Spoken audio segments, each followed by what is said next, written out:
Your new album, The Outside World, is dropping on June 2nd. Tell me about the recording process. We went to LA to record, and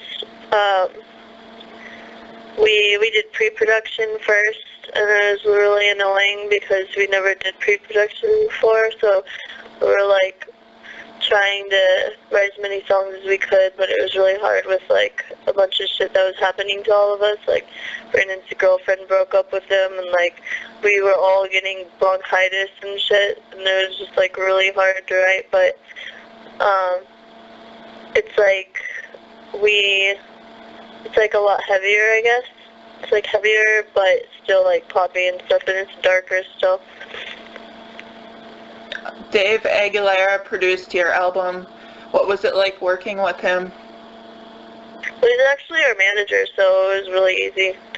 He had like a few suggestions and whatnot, and I think it helped with him because he's been in bands before, like OTEP and Bleed the Dream. So like he knows how the writing process is, and he knows how frustrating it gets, and like, so I think it helped out because like we're still like a new band kind of, so it was fun working with him. How many songs did you write for the album, and how many did you choose, and how did you go about picking the songs that you used for the album? We wrote like around 15, and the reason we didn't use like 3 of them was because I think I got ahead of myself a little bit, because like sometimes it's hard when you're writing new songs like all together, because like you kind of, if you keep writing like in one day and you don't take a break, you kind of, your ear just gets numb in a way, like you forget, or like you, just because you're on a roll, you think you're on a roll with writing good songs or something.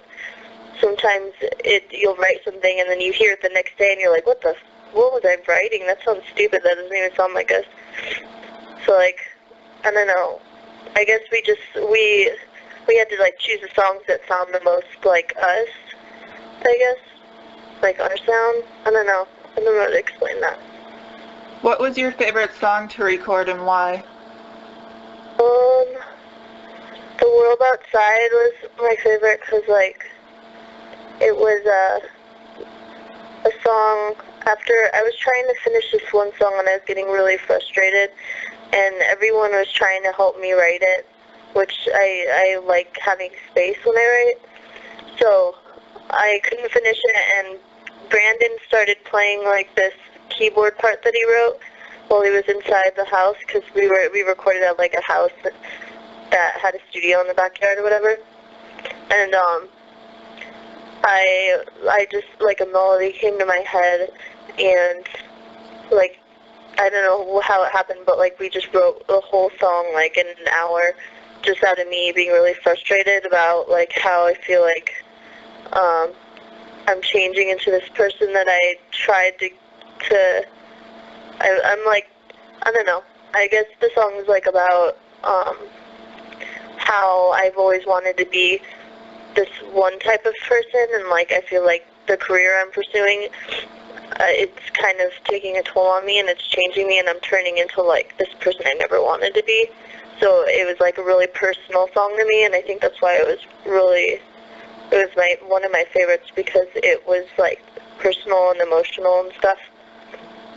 And then there's another song that it's like the last song on that album, and it's about my my 2 dads, like my stepdad and my biological father. And like it's just about how it's called Come Home, and it's just about how like they neglected my family, like me and my sister. And I think that song, like I've never written a song like that personal, even The World Outside isn't even that personal. So I think that one was probably actually my favorite. Rumor has it there's a guest appearance from Craig Mabbitt on your new album. Can you clear this up for the fans? Yeah, that's true. He's on one of our more rocky songs. And like I started writing it, and we're like, our manager actually We know him from here because he's from Arizona too, and our manager or our management company manages what are they called? Escape the Fate. So like after I wrote that, or after Greg and I wrote that song, we were like, this sounds kind of like Escape the Fate. Like it kind of sounds more like their genre. Maybe we should have him do something on it. And then I told my manager, and it was like, yeah, that'd be cool. So then we talked to him about it when we were all in LA, and he was really stoked on doing it because he really misses like screaming and stuff, like how he used to in Lust the Fall. So like he was really excited about it, and then we wrote the words together and the melodies and mixed a bunch of stuff up, and it's really cool. I think it might be one of our singles. We don't know yet, but yeah, it's not a rumor. Okay. Sure. On recent tours, you've been playing a couple songs, Heights and Wake Me Up. How have the fans been reacting to the new material? Well, usually, like, when any band plays a new song live and no one's ever heard of it, they don't go crazy right away, you know? So it's very scary playing a new song on tour, but we've been getting, like, a lot of good feedback on playing Heights and Wake Me Up. Like, people, there's a bridge in the song where it's, like, very, it's, like, not a breakdown, it's, like, I guess it's just a really upbeat bridge, but it's still, like, really heavy, and all the funny slam dancers and, like, whatnot, they all go crazy to that part, so that's cool to see people react to it, even though they're not familiar with the song. You just returned from tour in Brazil. Was that your first time going to South America? Yeah. How did the tour go, and is there any highlights you would like to share? Yeah, people drive crazy there, and we had a driver driving us to Sao Paulo City, I think it was, and we were all sleeping because we were like driving for the night before, and it was on the freeway, and like we hear like this weird squeaking noise, and it's him slamming the brakes, and we all wake up and we turn around, and our trailer is like trailing off into the other side of the road, and then hits like a bump and flies in the air, and all of our gear just flies out, like, and we were all like, oh, like making that noise, because we were like, what's gonna happen? Oh, shit's gonna break.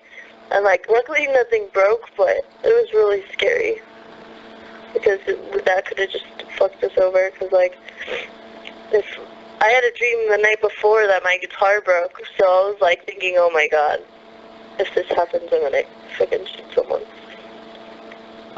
You're about to head out on tour again with Gwen Stacy. What are you looking forward to most on that tour? I don't know, just having fun, I guess. Touring is just like, I don't know. I think that tour's only 2 weeks, but hopefully we get to hang out with everybody, and even though it's like so short, we get to know each other. Because when you go on tour, it's like, on a new tour, it's like starting a new family, you know, since you're going to be out with the same people every day, every morning and every night. Yeah. Do you have any other tours in the works or scheduled after that for the summer? Yeah, well, I think in May and June, it might go through July, I don't know, but we're playing with Sky's Airplane and what are the other bands called? I forgot what the other bands are called, but that's their headlining tour, so we're going to be one of the openers for that tour. That'll be fun. If you could tour with anyone dead or alive, who would it be and why? Like a famous person? Or like a famous any band or something?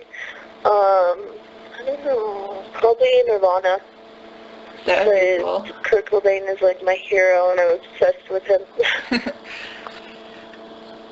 What does I Set the Kill have in store for fans for the remainder of 2009? I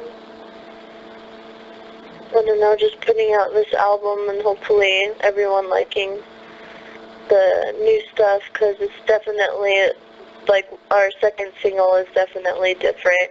There's no screaming in it. It's like the piano one I told you about, The World Outside. Yeah. So one of the personal songs. So hopefully, I just hope they like the new stuff that we're trying to mold ourselves into. Do you have any final words for your fans? I don't ever know what to say. I guess thanks for the support, and hope to see you at shows or something. I don't know. Thank you. Yeah, thanks.